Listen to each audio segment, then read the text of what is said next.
Channel को subscribe, like और share करें। नोटिफिकेशन पाने के लिए बेल आइकन। आज पूरे भारत में बैंक और वित्तीय घोटाले हो रहे हैं और मैं विशेष रूप से चौरी चौरा और काकोरी ब्रांच एसबीआई की घटना का आपके सामने जिक्र करना चाहता हूं। चौरी चौरा में 2016-17 में 3 घटनाएं होती हैं। फेक एसटीडीआर की होती हैं, fake gold KCC gold loan की होती हैं, फेक केसीसी लोन की होती हैं।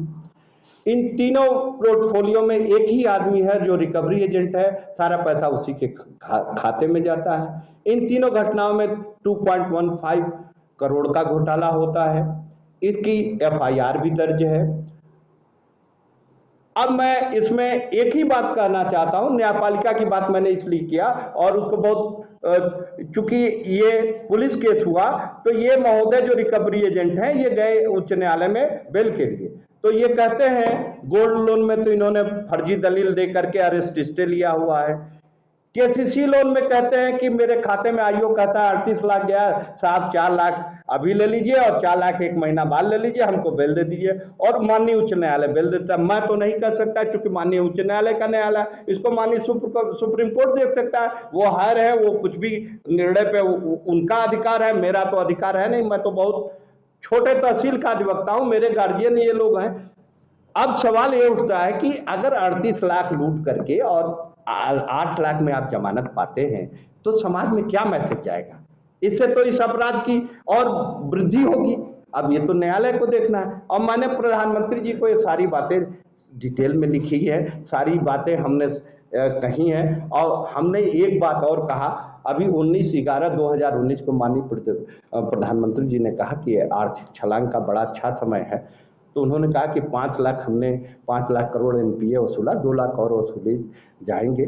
मैंने कहा देखिए अभी ये लोन पोर्टफोलियो के जो ये हैं, मैंने लिखित रूप में दिया है माननीय प्रधानमंत्री जी को, उनके कार्यालय में वो दर्ज है। मैंने कहा ये मैं आपकी मदद कर सकता हूं क्योंकि एजेंसी आपकी है, पावर आपके पास है।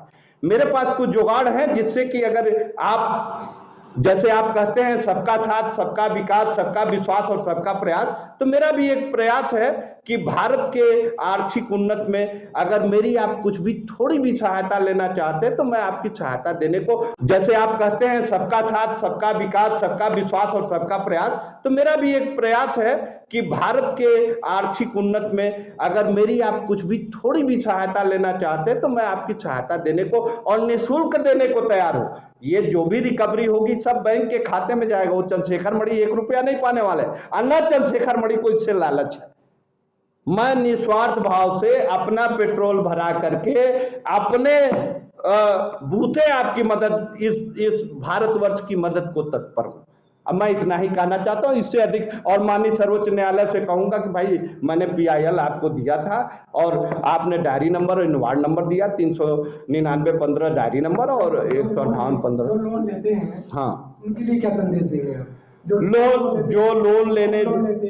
जो लोन लेते हैं उनको मेरा संदेश ये है कि पहले तो किसी दलाल के चक्कर में ना आए, क्योंकि कोई मैनेजर डायरेक्ट कोई घूस नहीं मांगता, न कोई फिल्डसर घूस मांगता है।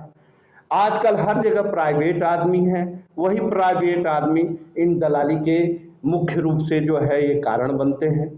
कोई भी जागरूक अधिवक्ता जो केस के बारे में जानता है, जो आईपीसी के धाराओं के बारे में जानता है, वो जानबूझ के कोई अपराध नहीं करेगा। वो जानता है कि इसकी सजा क्या होती है और वो अपने परिवार को इस तरह के संकट में नहीं डालेगा। अब इसमें साथ जिनके पैसे चले जाते हैं उनके औरत और बच्चों का बड़ा नुकसान होता है, उनकी पढ़ाई लिखाई सब चौपट हो जाती है, क्योंकि एक ही आदमी कमाने वाला होता है और लोग तो उसके ऊपर डिपेंडेंट होते हैं।